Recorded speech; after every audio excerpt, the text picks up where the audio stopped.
خواہشات کے پاؤں چادر سے باہر نکل جائیں تو پھر سکون نصیب نہیں ہوتا۔ اگر لوگ تم سے متاثر ہو رہے ہیں تو تکبر نہ کرو، بلکہ شکر ادا کرو اس رب کا جس نے تمہارے عیب چھپا کر تمہیں لوگوں میں معزز بنا رکھا ہے۔ بہترین ہم سفر کی سب سے بڑی خاصیت یہ ہے کہ وہ آپ سے اختلاف اور ناراضگی کے باوجود بھی آپ کا خیال رکھنا اور فکر کرنا نہیں چھوڑتا۔ رزق میں عیب نہ نکالو، پسند نہیں تو مت کھاؤ۔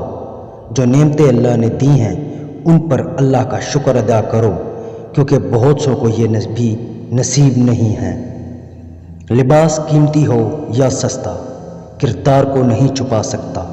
اپنے کردار کو اچھا کرو، ہر لباس میں اچھے لگو گے۔ سچ بولنے سے انسان کو ذہنی پریشانیوں سے نجات ملتی ہے اور اس کا دل ہلکا ہو جاتا ہے۔ جب تمہیں خوشیاں ملنے لگیں تو 3 چیزیں کبھی مت بھولنا: اللہ کو، اللہ کی مخلوق کو اور اپنی اوقات کو۔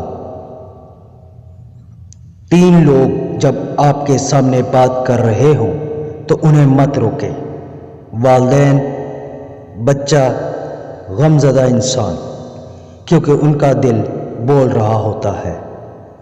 اگر کسی شخص کو خود میں کوئی عیب نظر نہ آئے تو سمجھ لیں کہ اس کی جہالت اپنی انتہا سے بھی آگے نکل چکی ہے۔